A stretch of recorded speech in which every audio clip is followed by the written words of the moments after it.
তাহলে biology class 12 human reproduction, ঠিক আছে। তো হিউম্যান রিপ্রোডাকশন এই চ্যাপ্টার থেকে 10 মার্কের কোশ্চেন আছে ফাইনালে।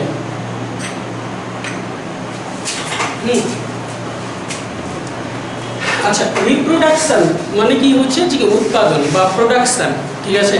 তো হিউম্যানের ক্ষেত্রে উৎপাদন করবে, কি উৎপাদন করবে? প্রোজেনি বা অফস্প্রিং মানে সন্তান সন্ততি উৎপাদন করবে, ঠিক আছে। তাহলে কি প্রসেসের মাধ্যমে করছে? এখানে মায়ের কাছ থেকে ওভা আসবে আর বাবার কাছ থেকে কি হচ্ছে স্পার্ম আসবে। ওভা এবং স্পার্ম এই দুটি অংশ কি হচ্ছে যে ফিউজড করবে পরস্পরের সঙ্গে, আর ফিউজড করে কি হচ্ছে সিঙ্গেল সেল জাইগোট উৎপন্ন করবে। জাইগোট, এই জাইগোটই পরবর্তীতে কি হচ্ছে morula,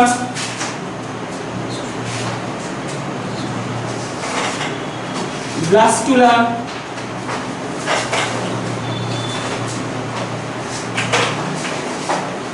gastrula,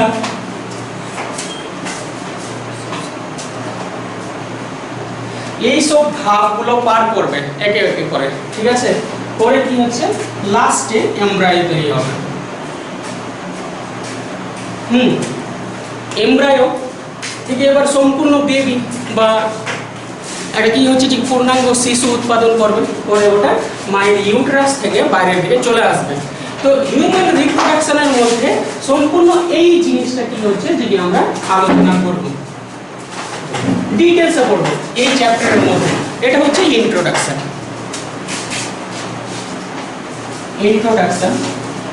of human reproduction, ঠিক আছে। আচ্ছা,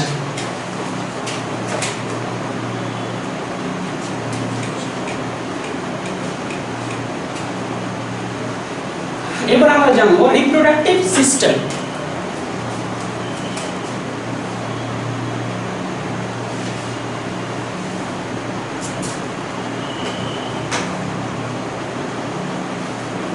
রিপ্রোডাক্টিভ সিস্টেম, তাহলে মানব দেহের মধ্যে রিপ্রোডাকশনে সাহায্যকারী বিভিন্ন অঙ্গগুলি পরস্পরে সংযুক্ত হয়ে যে তন্ত্রটা গঠন করছে একে কি বলছি? রিপ্রোডাক্টিভ সিস্টেম বলছি, ঠিক আছে। তাহলে রিপ্রোডাকশনের সাহায্যকারী অঙ্গগুলি পরস্পরের সঙ্গে সংযুক্ত হচ্ছে, ঠিক আছে। আচ্ছা, এর কি হচ্ছে যে ক্যারেক্টারিস্টিক?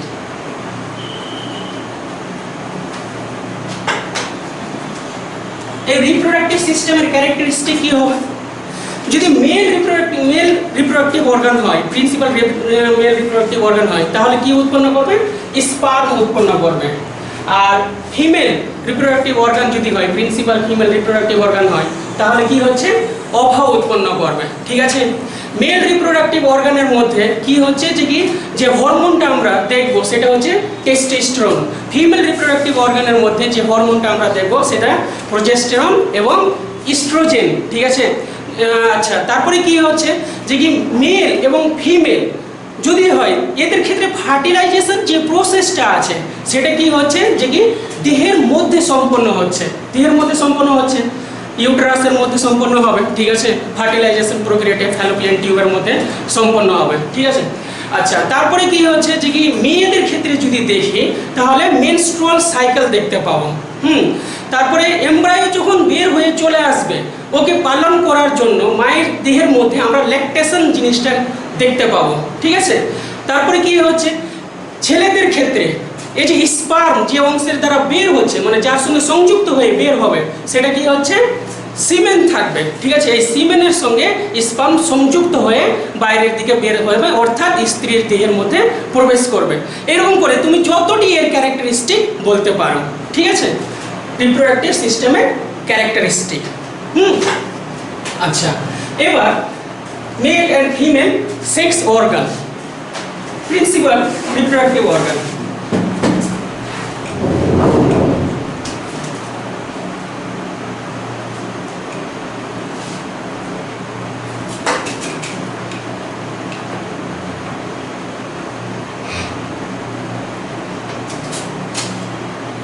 ইন হিউম্যান মানুষের ক্ষেত্রে male and female principal reproductive organ.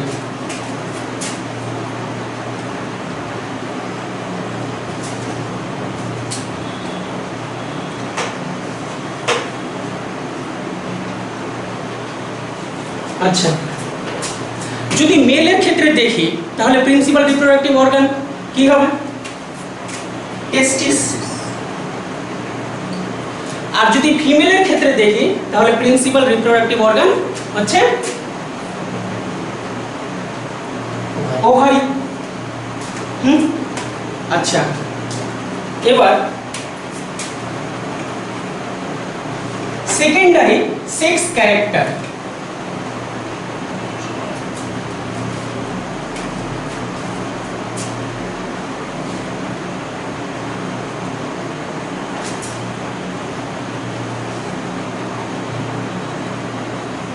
Characters.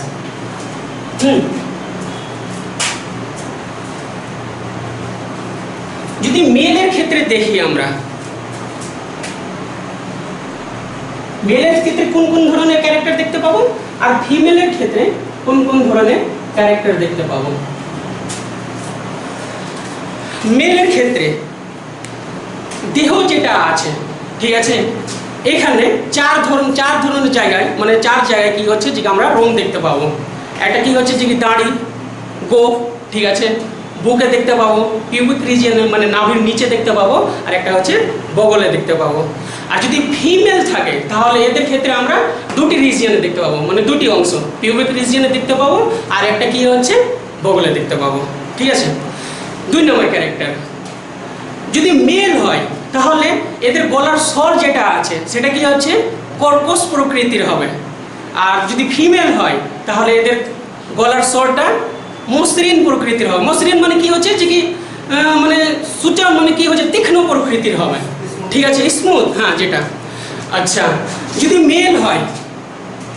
Mail হয়, ঠিক আছে, তাহলে এই যে যেটা এই কাঁধ আছে এটা কি হচ্ছে যে কি চওড়া হবে। আর ফিমেল যদি হয় তাহলে এটা কি হচ্ছে চওড়া বেশি হবে না। যদি মেল হয় তাহলে বস্তি দেশ যেটা আছে পিছনের এই অংশ নিতম্ব যেটা আছে সেটা কি হচ্ছে কম প্রসারিত থাকবে। আর ফিমেল যদি হয় তাহলে এটা কি হচ্ছে বেশি প্রসারিত হয়ে থাকবে, ঠিক আছে। এইরকম ক্যারেক্টারিস্টিকগুলো কি হচ্ছে যে কয়েকটা আমাদেরকে শিখে নিতে হবে, বুঝলেন? আচ্ছা, এবার পিউবার্টি।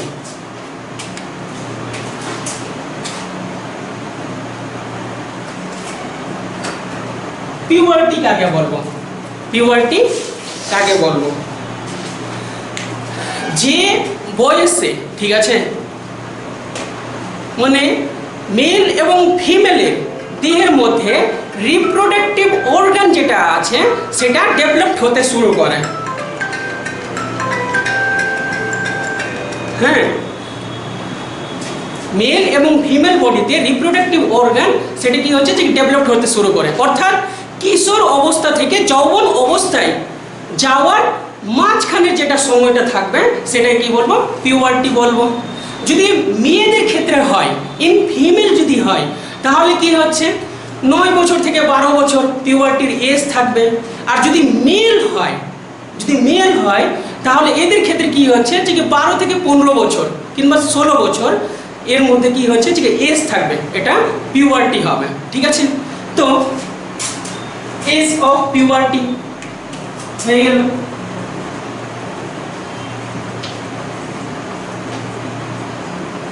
হলো এজ অফ পিউবার্টি। আচ্ছা, এবার চেঞ্জেস ডিউরিং পিউবার্টি।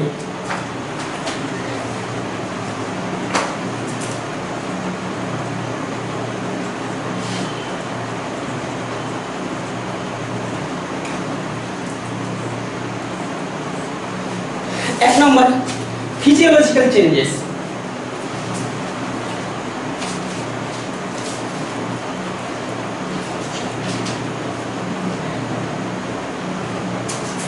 অক্ষরগুলো বুঝে যাচ্ছে? হ্যাঁ, আচ্ছা। 2 নম্বর মেন্টাল চেঞ্জেস।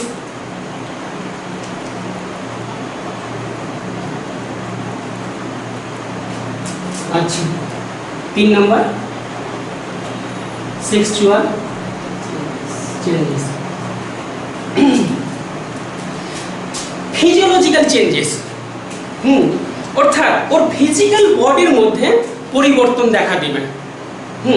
যদি ছেলে হয় তাহলে কি হচ্ছে, এদের দাড়ি বের হচ্ছে, ঠিক আছে, শরীরটা যেটা আছে সেটা শক্ত প্রকৃতির হচ্ছে।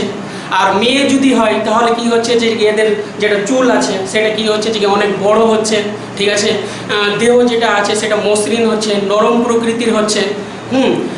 আর মেন্টাল চেঞ্জেস, অর্থাৎ ব্রেন কি হচ্ছে যে পরিবর্তন হবে। ছেলে কি হচ্ছে, ছেলে মেয়ের প্রতি আকৃষ্ট হবে আর মেয়ে ছেলের প্রতি আকৃষ্ট হবে, ঠিক আছে। অর্থাৎ মেয়ের মধ্যে মেয়ে সুলভ বৈশিষ্ট্যগুলো জেগে উঠবে, আর ছেলের মধ্যে ছেলে সুলভ মানে যে বৈশিষ্ট্য আছে সেটা কি হচ্ছে যে ওর মধ্যে দেখা যাবে। আর সেক্সুয়াল চেঞ্জেস অর্থাৎ ওদের রিপ্রোডাক্টিভ অর্গান যেটা আছে, যে অর্গানটা কি হচ্ছে যে রিপ্রোডাকশন করছে, হ্যাঁ, অফস্প্রিং রিপ্রোডাকশন করবে, তার মধ্যে পরিবর্তন আসবে। তাহলে ছেলেদের যদি হয় সেকেন্ডারি সেক্সুয়াল অর্গান যেগুলো আছে, এপিডাডিমিস আছে, ঠিক আছে, ভাসা ডিফারেন্সিয়া আছে, প্রোস্টেট গ্ল্যান্ডস আছে, পেনিস আছে, এই সকল অঙ্গের মধ্যে কি হচ্ছে যে কি পরিবর্তন আসবে, অর্থাৎ এগুলো ডেভেলপ করবে, ঠিক আছে। আর ফিমেলদের ক্ষেত্রে যদি হয় তাহলে ওভারি তো চেঞ্জেস হচ্ছে, ওর সঙ্গে ফ্যালোপিয়ান টিউব এর দৈর্ঘ্য বৃদ্ধি হবে, ইউটেরাস কি হচ্ছে যে আকৃতি বড় হবে, সার্ভিক্স দীর্ঘ হয়ে যাবে, ভেজাইনার কি হচ্ছে যে সাইজটা আরো বেশি করে বৃদ্ধি ঘটবে, ঠিক আছে। এই সকল চেঞ্জেসগুলো কি হচ্ছে যে আমরা দেখতে পাবো। বুঝে গেল কি? আচ্ছা, পিউবার্টি এমন একটা এজ হচ্ছে যে এজের আগের দিকে কি হচ্ছে ডিসঅর্ডার দেখা যাবে, কিন্তু পিউবার্টি এজে ওইরকম ডিসঅর্ডার দেখা যাবে না। যদি পিউবার্টি এজের পরে ডিসঅর্ডার দেখা যায় তাহলে ওই সেক্সুয়াল যে অর্গানগুলো আছে, এই সেক্সুয়াল অর্গানগুলোর সঠিক কি হচ্ছে যে ডেভেলপমেন্ট ঘটবে না। আচ্ছা, এবার আমরা জানবো মেল রিপ্রোডাক্টিভ সিস্টেম। মানে এত দূর পর্যন্ত কি হচ্ছে যে আমাদেরকে আংশিকভাবে এগুলো জেনে নিতে হবে।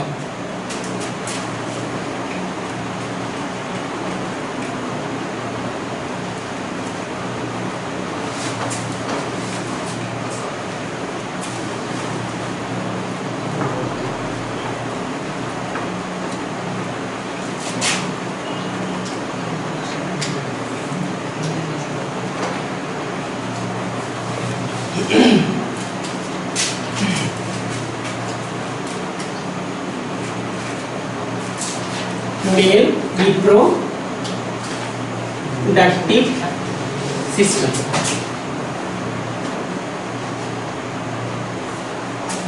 ঠিক আছে।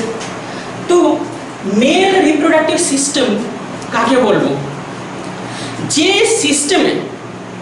সিস্টেমে স্পার্মের প্রোডাকশন হবে, উৎপাদন হবে, ট্রান্সফার হবে, ঠিক আছে, মানে স্ত্রী দেহের মধ্যে ট্রান্সফার হবে, আর কি হচ্ছে যে নতুন অফস্প্রিং অর্থাৎ প্রোজেনি তৈরি করতে সহায়তা করছে, হিউম্যান বডির মেলের ক্ষেত্রে উপস্থিত থেকে, একে কি বলছি? মেল রিপ্রোডাক্টিভ সিস্টেম বলছি, ঠিক আছে। অর্থাৎ স্পার্মের উৎপাদন পরিবহন করতে সাহায্য করছে যে সিস্টেমটা, একে কি বলছি? এবং প্রোটেকশন রক্ষা করছে এবং পুষ্টি প্রদান করছে, তুমি অনেকভাবে বলতে পারো, ঠিক আছে, একে মেল রিপ্রোডাক্টিভ সিস্টেম বলবো।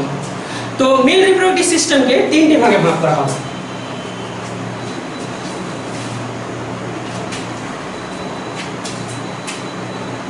Principal,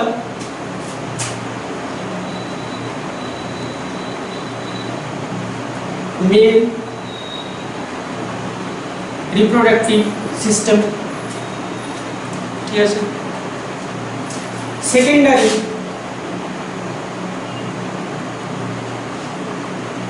mail reproductive system and external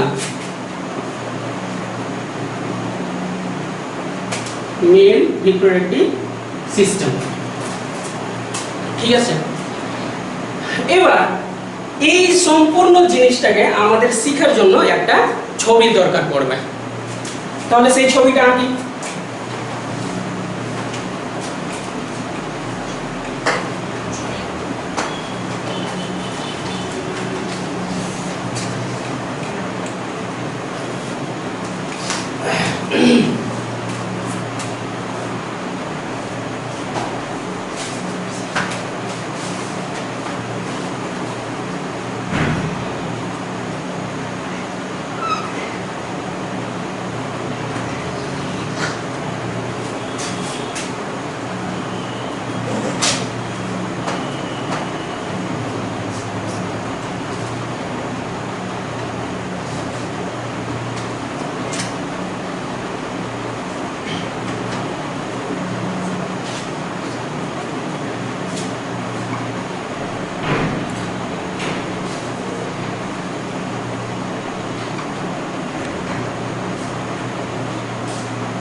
একটা রাফ ফিগার।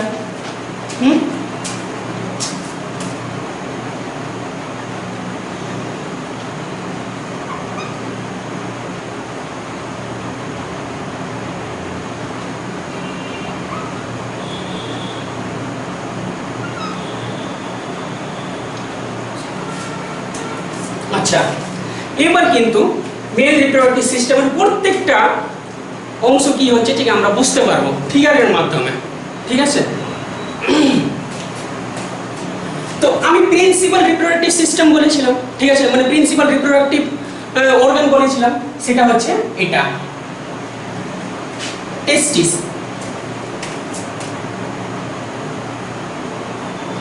ঠিক আছে, তারপরে বলেছিলাম সেকেন্ডারি রিপ্রোডাক্টিভ অর্গান।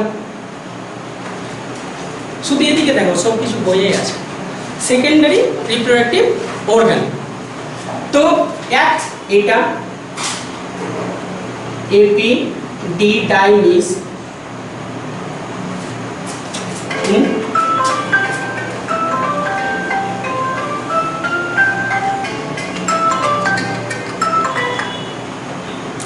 হ্যাঁ স্যার, ওয়ালাইকুম আসসালাম। বলছি যে একটু পরে আমি ফোন করছি, ক্লাস নিচ্ছি। হ্যাঁ,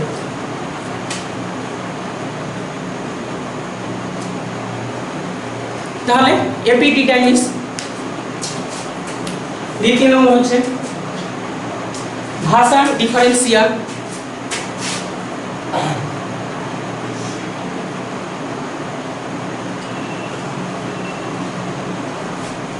ডিফারেন্সিয়া। 3 নম্বর হচ্ছে seminal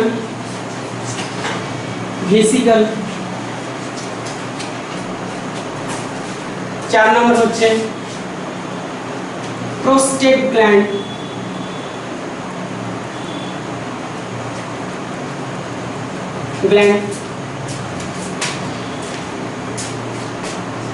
urethra.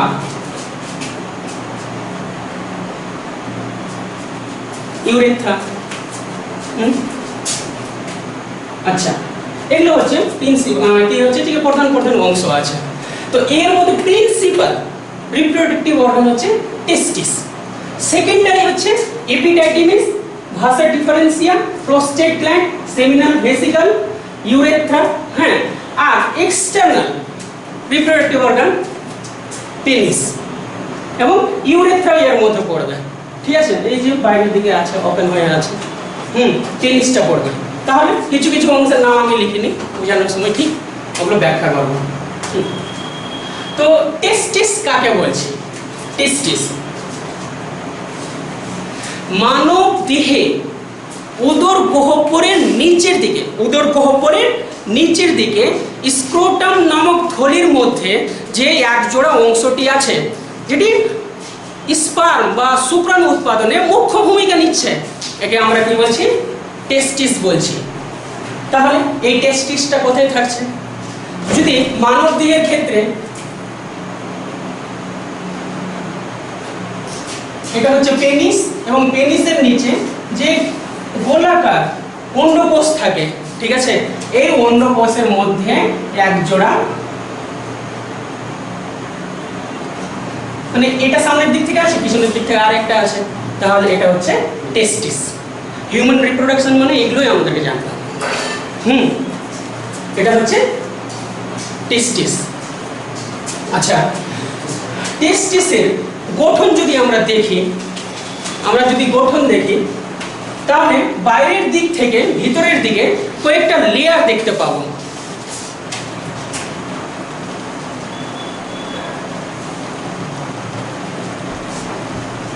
Tunica, vaginalis, tunica vasculosa. আচ্ছা, প্রথমে এটা দেখা, টিউনিকা অ্যালবুজিনিয়া, টিউনিকা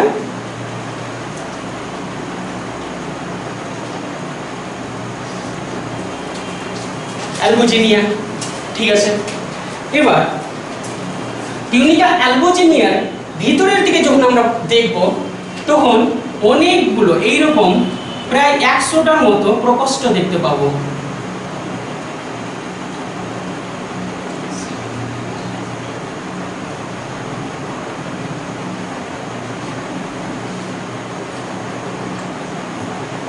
সেম ভাবে এইদিকেও আছে টিউনিকা ভাস্কুলোসা।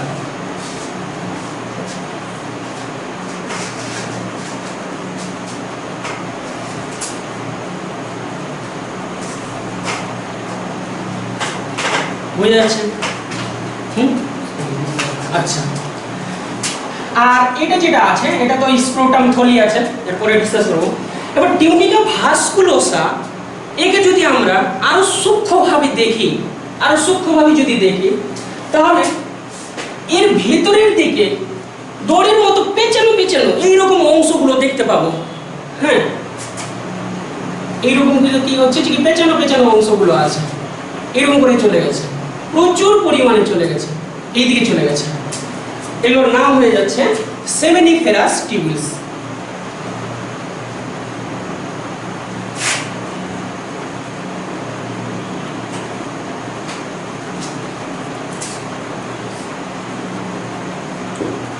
Tubules, seminiferous tubules. এবার সেমিনিফেরাস টিউবুলস গুলো এই দিক থেকেও আসছে, এদিক থেকেও আসছে, চারদিক থেকে কি হচ্ছে যে যাচ্ছে। কোন দিকে যাচ্ছে? এই পোরশনে আসছে, মানে এখানে আসছে। তো এখানে আসলো, এদিক থেকে আসলো, এদিক থেকে আসলো, এসে পরস্পরের সঙ্গে কি হচ্ছে যে সঙ্গবদ্ধভাবে একেবারে যুক্ত হয়ে গেল, একেবারে ঘন সন্ধি বিশিষ্ট হয়ে কি হচ্ছে যুক্ত হয়ে গেছে। ঠিক আছে, একে বলবো আমরা রেটিটেস্টিস।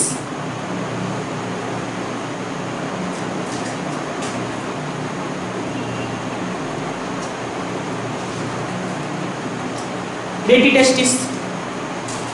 আচ্ছা, এবার রেটিটেস্টিস যেটা আছে এরা আরো বেশি ঘন সন্ধি বিশিষ্ট ভাবে পরস্পরের সঙ্গে যুক্ত হয়ে বাইরের দিকে বের হবে। বাইরের দিকে বের হবে মানে এই দিকে প্রবেশ করবে, এই দিকে যাবে। এটাকে বলবো আমরা ভাষা ইফারেন্সিয়া।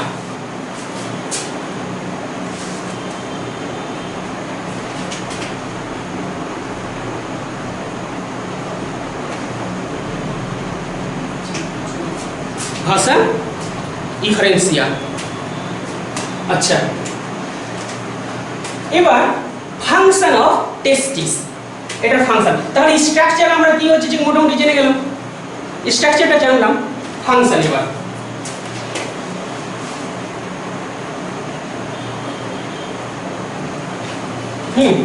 এক নম্বর হচ্ছে স্পার্ম প্রোডাকশন।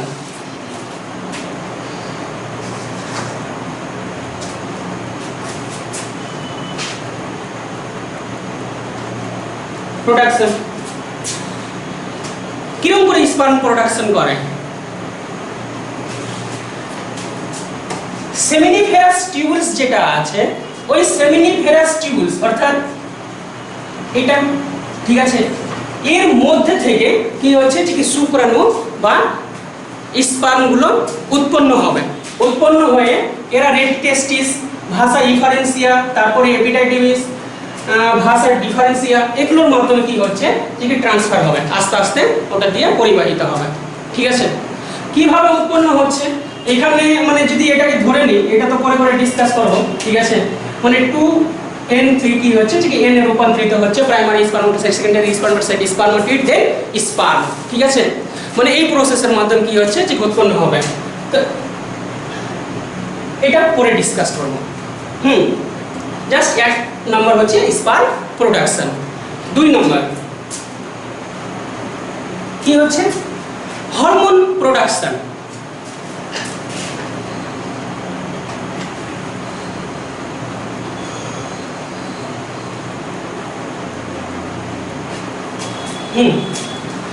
দেখো সেমিনিফেরাস টিউবুলস যেটা আছে, সাপোজ কি হচ্ছে যে এটাও সেমিনিফেরাস টিউবুলস আর এটাও সেমিনিফেরাস টিউবুলস, দুটাই আছে, শুক্র উৎপাদক নালিকা। তো এদের মাঝখানে বহুতল আকৃতি বিশিষ্ট এক ধরনের সেল থাকে, এর নাম হয়ে গেল লেডিক সেল। লেডিক সেল, এই লেডিস সেল হরমোন উৎপাদন করে, এর নাম হচ্ছে টেস্টোস্টেরন।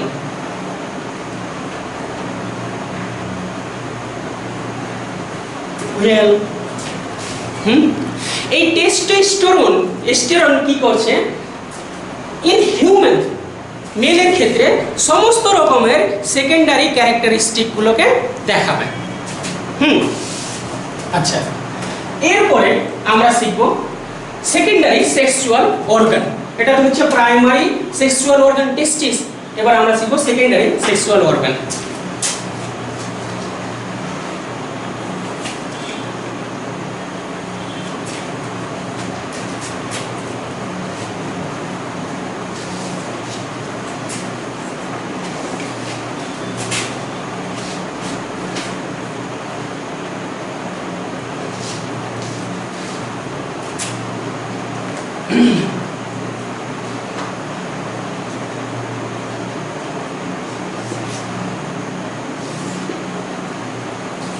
অর্গান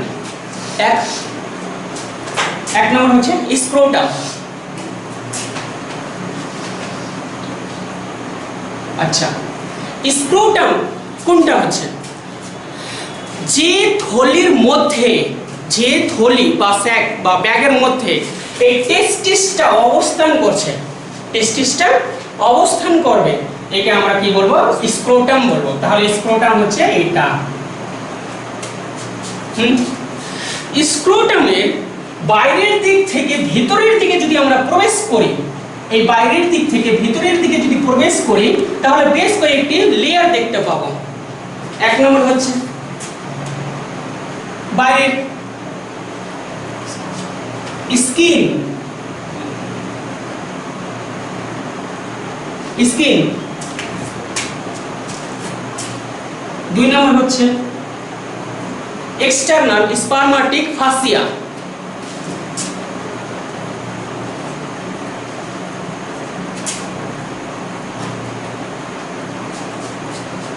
ফাসিয়া। তিন নম্বর হচ্ছে ক্রিমাটিক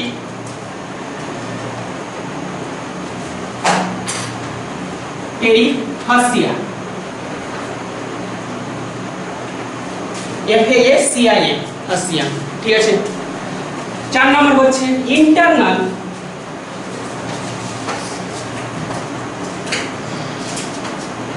স্পারমাটিক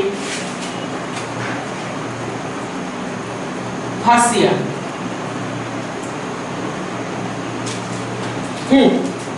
আচ্ছা, তারপর হচ্ছে টিউনিকা ভ্যাজাইনালিস, চলে আসবো, ঠিক আছে।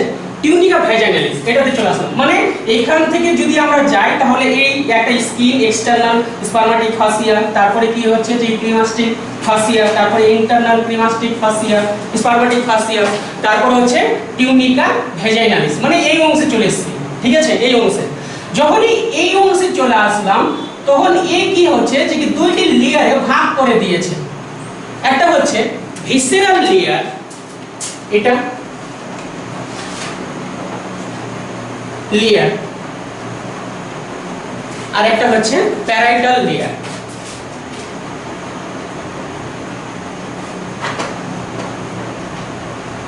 Parietal layer. আচ্ছা, এই ভিসেরাল লেয়ার আর প্যারাইটাল লেয়ার যেটা আছে, এদের মাঝখানে কি হচ্ছে, এক ধরনের ফ্লুইড থাকে, ঠিক আছে, হাইড্রোস্লিক ফ্লুইড থাকে, যে ফ্লুইডটা এই টেস্টিসকে ঘর্ষণজনিত আঘাত থেকে রক্ষা করবে। তাহলে এখানে তরল পদার্থ আছে যে রক্ষা করছে, হাইড্রোস্লিক ফ্লুইড। বুঝে যাচ্ছে জিনিসটা? হ্যাঁ, আচ্ছা। এবার এই স্ক্রোটাম যেটা আছে, স্ক্রোটামের টেম্পারেচার সব সময় বডির যে টেম্পারেচার আছে এর চেয়ে 3 to 4 ডিগ্রি সেলসিয়াস কম থাকে, 3 to 4 ডিগ্রি সেলসিয়াস কম থাকবে। তাহলে বডির টেম্পারেচার অ্যাপ্রক্সিমেটলি 37 ডিগ্রি সেলসিয়াস এর কাছাকাছি থাকে, তো এর কি হচ্ছে যে 34 ডিগ্রি সেলসিয়াস থাকবে স্ক্রোটামের টেম্পারেচার। কারণটা হচ্ছে স্পার্ম প্রোডাকশনের ক্ষেত্রে এই টেম্পারেচারটাই হচ্ছে উপযুক্ত। কম টেম্পারেচারে স্পার্ম ভালো উৎপন্ন হবে। আচ্ছা, স্ক্রোটাম গরমের সময়, যখন গরম মানে কি হচ্ছে যে গ্রীষ্মকাল চলে আসে, তখন এর বাইরের দিকে আমরা যখন দেখব তখন এইরকম খাঁজ কাটা এরকম অংশ হয়ে যায়। এটা হচ্ছে শীতকালে খাঁজ কাটা থাকে। আর গরমের সময় যেটা আছে এই খাঁজ কাটা অংশটা সেটা ওপেন মানে খুলে যাবে, মুক্ত হয়ে যাবে, একেবারে নিচের দিকে টেস্টিস কি হচ্ছে যে এটা লম্বা হয়ে নিচের দিকে ঝুলে যাবে, অর্থাৎ টেম্পারেচারটাকে নিয়ন্ত্রণ করবে। ঠিক আছে। আর ঠান্ডা যখন থাকবে, শীতকাল যখন থাকবে, এটা মানে এক চিপসে যাবে, মানে খাঁজ কাটা অংশগুলো কি হচ্ছে যে ফিলার হয়ে যাবে। ঠিক আছে। আর টেম্পারেচারটাকে ধরে রাখবে। এইরকম করে শীতকাল আর গ্রীষ্মকালে স্ক্রোটাম নিজের ওয়ালটাকে মেনটেন করে। বুঝে গেল? আচ্ছা, তাহলে সেকেন্ডারি সেক্সুয়াল অর্গান এক নম্বর হচ্ছে স্ক্রোটাম, 2 নম্বর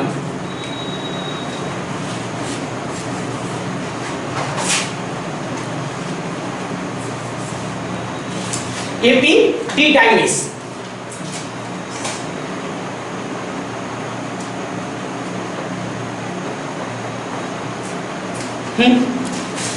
যে টেস্টিস আছে এর অঙ্কীয় ভাগে, ওর সামনে ঠিক আছে, এর অঙ্কীয় ভাগে কি হচ্ছে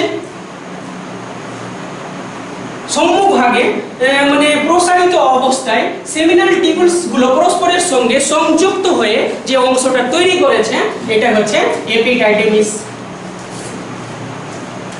বুঝা গেল কি? আচ্ছা, টেস্টিসের অঙ্কীয় ভাগে ঠিক আছে সেমিনাল টিউবুলস গুলো পরস্পরের সঙ্গে সংযুক্ত হয়ে যে একটা প্রসারিত অংশটা গঠন করেছে এটা হচ্ছে এপিডাইডিমিস। এখানে কি হচ্ছে যে স্পার্মটা উৎপন্ন হলো সেমিনাল ভেসিকল, সেমিনাল টিউবুলসে, সেমিনাল টিউবুলসে, শুক্র উৎপাদক নালিকাতে। ঠিক আছে। ওই স্পার্মটা এখানে গিয়ে কিছুক্ষণ অবস্থান করবে, নিজে কি হচ্ছে যে কি অ্যাক্টিভেট হবে। ঠিক আছে, মানে পুষ্টি অর্জন করবে। তারপরে কি হচ্ছে এখান থেকে ও ভাষা ডিফারেন্সিয়েটে যাবে। বুঝা গেল কি? আচ্ছা, এবার হচ্ছে ভাষা ডিফারেন্সিয়া। এটা তো ওর আগে স্পারমাটিক কোড, টেস্টিকল এই দুটো ওয়ার্ড তোমরা পাবে। ঠিক আছে। তো স্পারমাটিক কোড কি হচ্ছে? স্পারমাটিক কোড হচ্ছে এই অংশটা, অর্থাৎ যে স্নায়ু রজ্জু ঠিক আছে লসিকা বাহ শিরা দিয়ে সমন্বিত, এর সমন্বয়ে গঠিত যে অংশের দ্বারা টেস্টিসটা এর উপরের অংশের দ্বারা কি অংশের সঙ্গে সংযুক্ত অবস্থায় থাকছে। ঠিক আছে, মানে রুট অফ পেনিস এর সঙ্গে সংযুক্ত অবস্থায় থাকছে, তাই কি বলছি স্পারমাটিক কোড বলছি। আর টেস্টিকল এপিডিডিমিস আর টেস্টিস এই দুটাকে একই সঙ্গে আমরা টেস্টিকল বলবো, একই সঙ্গে টেস্টিকল বলবো।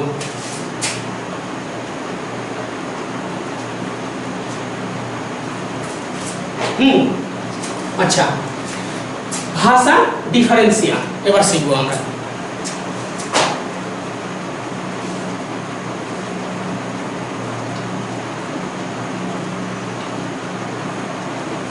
ভাষা ডিফারেন্সিয়া কি? এপিডাইডিমিস থেকে উৎপত্তি লাভ করে উদর গহ্বরের মধ্যে দিয়ে প্রসারিত হয়ে মূত্রনালীর উপরে দিয়ে গিয়ে সেমিনাল ভেসিকল পর্যন্ত বিস্তৃত যে টিউব বা ক্যানেল থাকছে, ঠিক আছে, বা নালী থাকছে, একে আমরা বলছি ভাষা ডিফারেন্সিয়া। ভাষা ডিফারেন্সিয়ার ভিতরের দিকে এইরকম প্রচুর পরিমাণে ভিলাই লাইক স্ট্রাকচার গঠনগুলো আমরা দেখতে পাবো। ঠিক আছে, এর প্রধান কাজ কি হচ্ছে যে স্পার্ম যেটা থাকবে সেই স্পার্মটাকে সেমিনাল ভেসিকলে পাঠিয়ে দিবে। বুঝে গেল? আচ্ছা, এবার সেমিনাল ভেসিকল। সেমিনাল ভেসিকল কি আছে?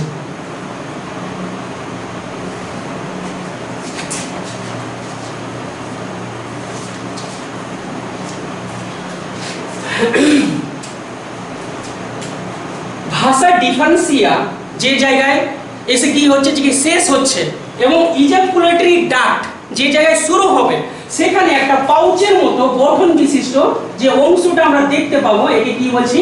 সেমিনাল ভেসিকল বলছি। এর প্রধান কাজ, ফাংশন অফ সেমিনাল ভেসিকল, এর প্রধান কাজ হচ্ছে স্পার্ম এসে এখানে অবস্থান করবে না, কিন্তু এখান থেকে পুষ্টি গ্রহণ করবে। আর পুষ্টি গ্রহণ করতে গেলে কি হচ্ছে? ও অ্যাক্টিভ বা সক্রিয় প্রকৃতির হয়ে যায়। ঠিক আছে? আচ্ছা, এবার চলে আসলো ইজাকুলেটরি ডাক্ট।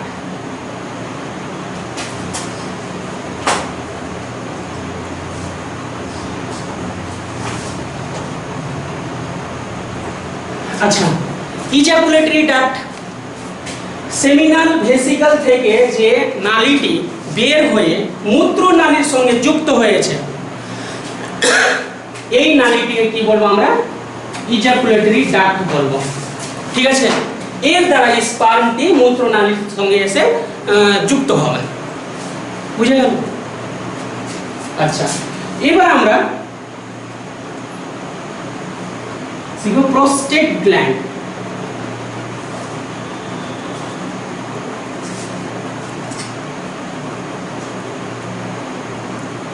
প্রোস্টেট গ্ল্যান্ড অর্থাৎ ইজাকুলেটরি ডাক্টের শেষ প্রান্ত মূত্রাশয় যেটা আছে ওর নিম্নভাগ এবং ইউরেথ্রা যেখানে শুরু হচ্ছে, হ্যাঁ, ওর প্রথম ভাগ সংযুক্ত হয়ে যে এইখানে যে অংশটা আমরা দেখতে পাচ্ছি একে কি বলছি? প্রোস্টেট গ্ল্যান্ড বলবো। ঠিক আছে? প্রোস্টেট গ্ল্যান্ড এর ফাংশন, এই কি করছে? মূত্র নির্গমনে সাহায্য করবে। দ্বিতীয়ত কি হচ্ছে? স্পার্ম নির্গমনে সাহায্য করবে, অর্থাৎ পিচ্ছিল প্রকৃতির করে রাখবে এই নালীটাকে। বুঝলেন? আচ্ছা, এবার হচ্ছে কাউপার্স গ্ল্যান্ড।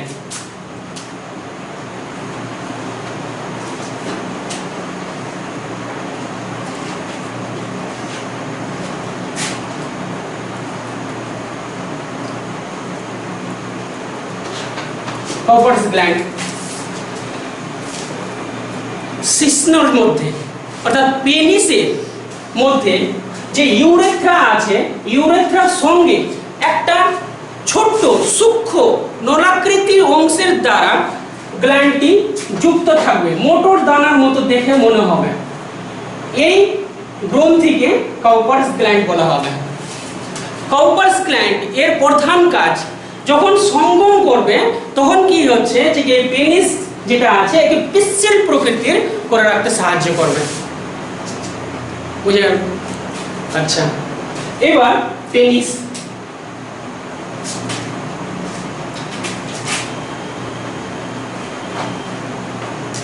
এটা অর্থাৎ যেটা আমরা দেখতে পাচ্ছি পেশি দিয়ে গঠিত, মানুষের ক্ষেত্রে যেটা সঙ্গম অঙ্গ বলে বিবেচিত হয়েছে। ঠিক আছে? যদি পেনিসকে আমরা কাটি, এখান থেকে যদি কেটে দিই তাহলে এখানে একটা রাফ ফিগার যদি আঁকি, তো ইউরেথ্রা যেটা আছে, এটা নালীটা আছে, সাপোজ এটা নালীটা আছে ইউরেথ্রা, তো ওকে ঘিরে কর্পাস ক্যালোজাম অবস্থান করবে। কর্পাস ক্যালোজাম অবস্থান করছে।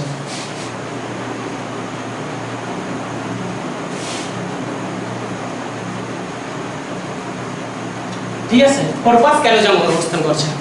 এবার এর দুই দিকে একে বেষ্টন করে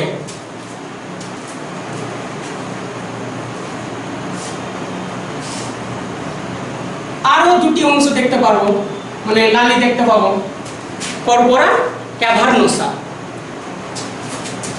এটার নাম হচ্ছে কর্পোরা ক্যাভার্নোসা।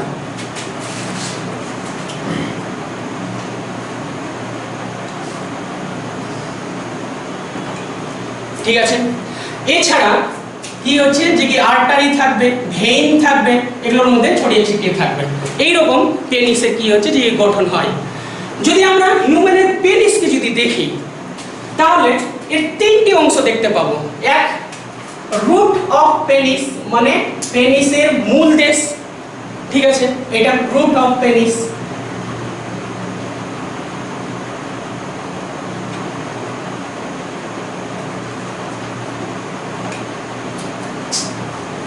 দ্বিতীয়, বডি, এখান থেকে এখান অবধি বডি।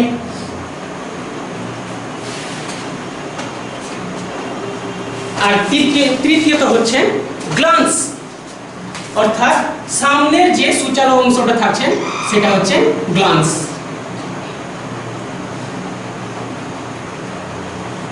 GLANS, glance. এবার গ্ল্যান্সের সামনের দিকে আমরা কি হচ্ছে যে কি পর্দা বিশিষ্ট, মানে এক ধরনের বাড়তি অংশ দেখতে পাবো। ঠিক আছে, যেটা কি হচ্ছে যে কি সুন্নাত করার সময়টা কেটে ফেলে দেওয়া হয়। হ্যাঁ, ওটাই কি হচ্ছে প্রিপিউস বলবো, প্রিপিউস বলবো, অর্থাৎ এই রকমের অংশটা থাকবে।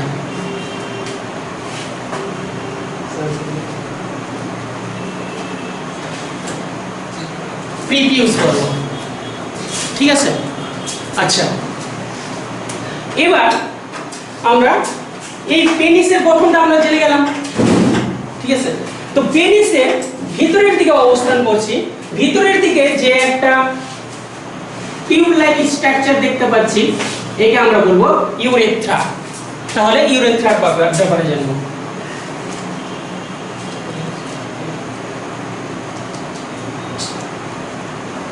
ইউরেথ্রা, আচ্ছা, একজন পরিণত মানুষের ক্ষেত্রে ইউরেথ্রার দৈর্ঘ্য বা লেন্থ হচ্ছে প্রায় 20 সেমি। এই ইউরেথ্রাকে তিনটি ভাগে ভাগ করা হয়।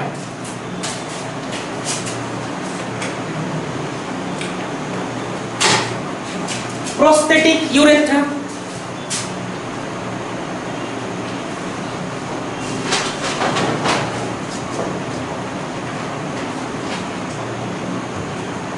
ইউরেথ্রা যেটা 3 থেকে 4 সেমি হবে। দ্বিতীয়ত হচ্ছে মেমব্রেনাস ইউরেথ্রা,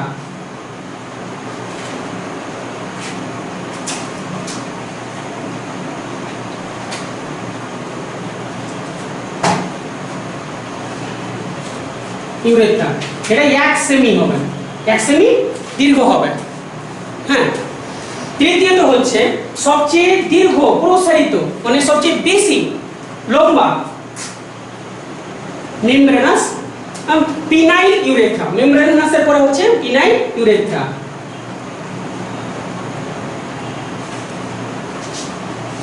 ইউরেথ্রা এটা হচ্ছে 15 সেমি,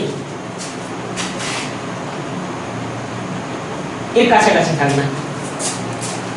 যখন আমরা ইউরেথ্রাকে দেখব তখন দুই ধরনের এখানে কি হচ্ছে স্ফিংক্টার মাসল দেখব, মানে দুটি জায়গায় স্ফিংক্টার মাসল দেখতে পাবো।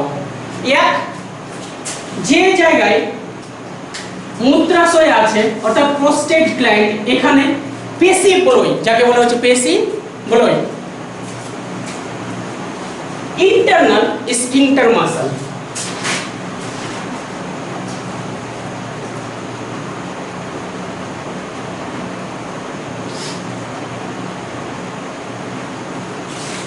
Sphincter muscle. আর একটা থাকবে মেমব্রেনাস ইউরেথ্রা, যেটা আছে এক্সটার্নাল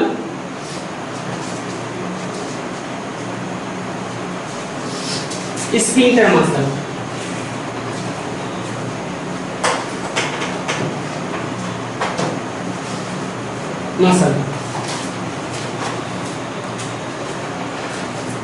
বুঝা যাচ্ছে?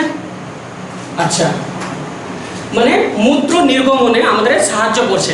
যখন কেউ সঙ্গম করবে তখন কি হচ্ছে যে ইন্টারনাল স্ফিংক্টার মাসল সম্পূর্ণরূপে একের বন্ধ সঙ্গম করার সময়, এক্সটার্নাল স্ফিংক্টার মাসলটা ওপেন থাকবে। ঠিক আছে, এক্সটার্নাল স্ফিংক্টার মাসল ওপেন থাকবে।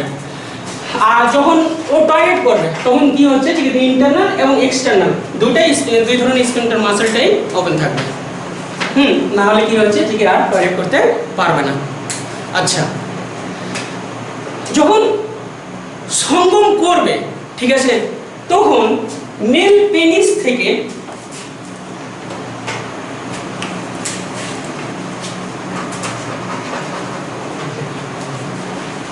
এক ধরনের অর্ধতরল ঈষৎ সাদা, সামান্য সাদা, ঠিক আছে, প্রকৃতির কি হচ্ছে যে তরল পদার্থ নিঃসৃত হবে। একে আমরা সিমেন্ট বলবো। ঠিক আছে, এই সিমেন্ট এর পিএইচ হচ্ছে 7.3 থেকে 7.5 এর কাছাকাছি, অর্থাৎ সামান্য ক্ষারীয় প্রকৃতির। ঠিক আছে, সামান্য ক্ষারীয় প্রকৃতির। আচ্ছা, অ্যামাউন্ট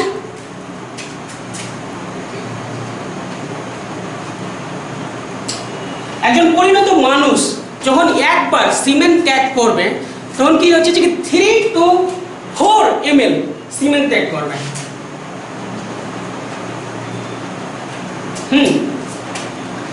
এই সিমেন্টের মধ্যে 25 to 30% সেমিনাল ফ্লুইড থাকবে। সেমিনাল ভেসিকল থেকে কি হচ্ছে সেমিনাল ফ্লুইড থাকবে। আর 70 to 75% প্রোস্টেটিক লিকুইড থাকবে, মানে প্রোস্টেট গ্ল্যান্ড থেকে যে তরল পদার্থটা নিঃসৃত হচ্ছে এটা থাকবে কি হচ্ছে সিমেনের মধ্যে। ঠিক আছে, আচ্ছা, citric acid, vitamin C, zinc থাকবে। জিঙ্ক কি করবে যে স্পার্মটা নির্গত হচ্ছে, ঠিক আছে, 2 to 5% টোটালে স্পার্মটা নির্গত হচ্ছে, ওই স্পার্মের মস্তকে থাকা ক্রোমাটিন কে শক্তিশালী প্রকৃতির করতে সাহায্য করবে জিঙ্কটা।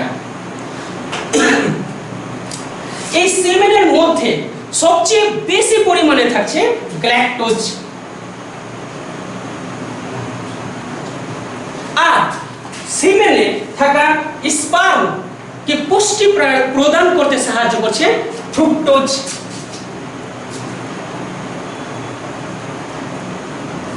Function of সিমেন।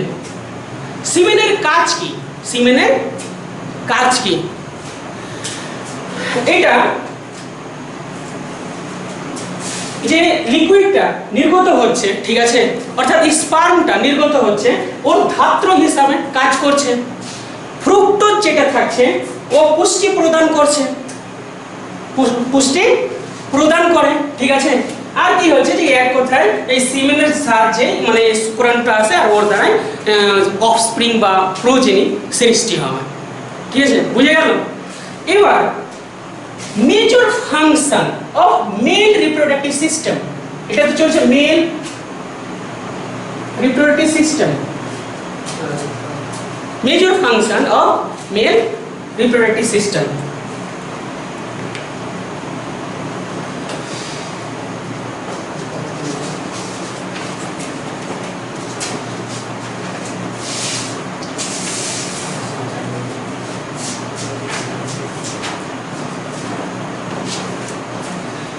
এক নম্বর স্পারমাটোজেনেসিস।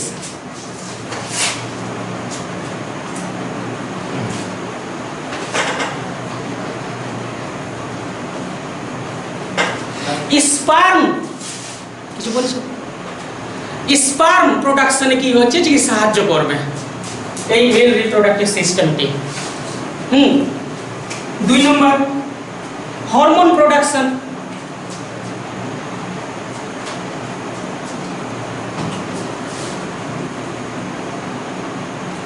হরমোন প্রোডাকশন, ঠিক আছে।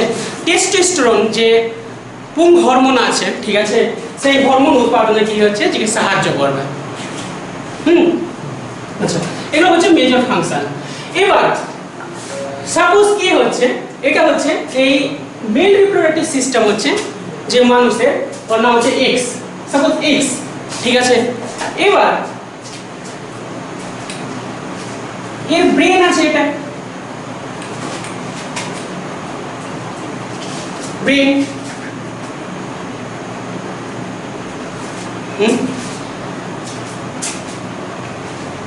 hypothalamus, pituitary gland, ওকে।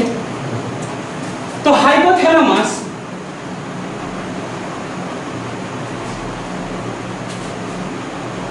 এখান থেকে এক ধরনের হরমোন খরিত হবে, এখান থেকে খরিত হবে এন্টেরিয়র পিটুইটারিতে।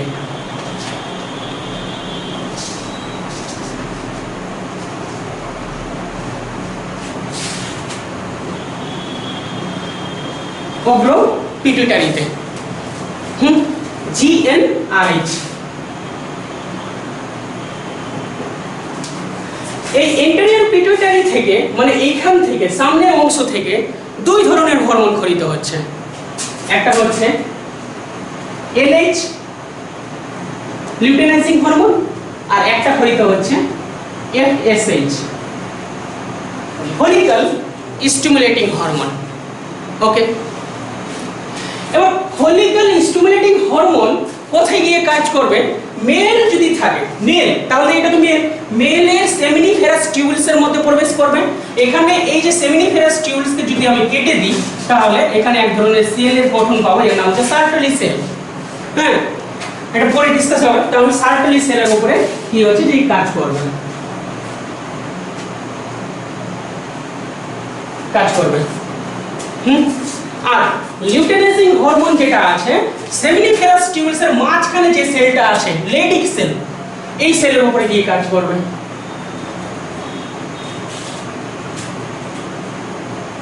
লেডিক সেল, ঠিক আছে। এই লেডিক সেল উৎপন্ন করছে টেস্টোস্টেরন, টেস্টোস্টেরন। আর যখন সে টেস্টোস্টেরন খরিত হয়ে গেল ওই এক্স নামক মানুষের ক্ষেত্রে, তখন ওর সেকেন্ডারি সেক্স ক্যারেক্টার সমস্ত ধরনের দেখা যাচ্ছে। এবার টেস্টোস্টেরন পজিটিভ ফিডব্যাক দেখাবে কার উপরে? সার্টলি সেলের উপরে।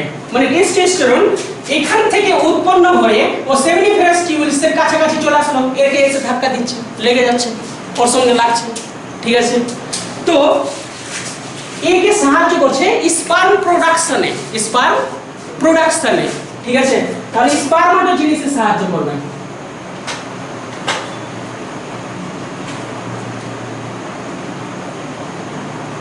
সাহায্য করছে। এছাড়া সার্টলি সেল থেকে আর এক ধরনের হরমোন খরিত হয়, ইনহিবিন নামক হরমোন খরিত হয়, ঠিক আছে। তাহলে এতটি যতটি আমরা দেখলাম, এগুলো হচ্ছে পজিটিভ ফিডব্যাক, পজিটিভ, হ্যাঁ, মানে সক্রিয়, অ্যাক্টিভ কন্ট্রোল, ঠিক আছে। পজিটিভ ফিডব্যাক যতটি আছে পজিটিভ, যতটি তুমি দেখতে পাচ্ছ এখানে সবই পজিটিভ, ওকে। এবার ইনহিবিন যখন উৎপন্ন হচ্ছে, তখন কি হচ্ছে যে এই ইনহিবিন এফএসএইচ কিংবা পিটুইটারির উপরে নেগেটিভ ফিডব্যাক দেখাবে। অর্থাৎ যদি পিটুইটারি গ্ল্যান্ডের উপরে দেখে, তাহলে এফএসএইচ এর উৎপাদনটা কম হবে, ঠিক আছে। তাহলে সে এই কি হচ্ছে যে স্পারমাটোজেনেসিস প্রক্রিয়াটা কমিয়ে দিবে। আবার টেস্টোস্টেরন কি হচ্ছে, নেগেটিভ ফিডব্যাক দেখাবে কার উপরে? হাইপোথ্যালামাসের উপরে। তাহলে ও GnRH উৎপাদন কমিয়ে দিবে। তাহলে LH কি হচ্ছে যে উৎপন্ন হওয়া বন্ধ হবে, কমে যাবে। তাহলে টেস্টোস্টেরন উৎপন্ন হবে কম। তাহলে এটা হয়ে গেল নেগেটিভ ফিডব্যাক। তাহলে এটা হলো নিষ্ক্রিয় নিয়ন্ত্রণ, ঠিক আছে, ইনঅ্যাক্টিভ কন্ট্রোল, বুঝে গেল। এবার মেল রিপ্রোডাক্টিভ সিস্টেমের ক্ষেত্রে কিছু ধরনের কি হচ্ছে যে ডিসঅর্ডার দেখা যাবে। আচ্ছা, এক নম্বর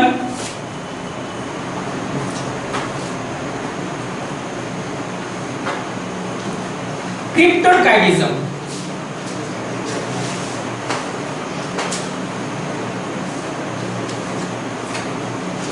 কোনো কোনো শিশু যখন মায়ের ইউটেরাসের মধ্যে থাকছে ওদের ক্ষেত্রে টেস্টোস্টেরনের উৎপাদন কম হওয়ার জন্য ওদের প্রাথমিক অবস্থায় টেস্টিসটা এই উদর গহ্বরেই থাকে, তো কম উৎপন্ন হওয়ার জন্য টেস্টিসটা উদর গহ্বর থেকে স্ক্রোটামে নেমে আসে না, মানে এখানে আসবে না।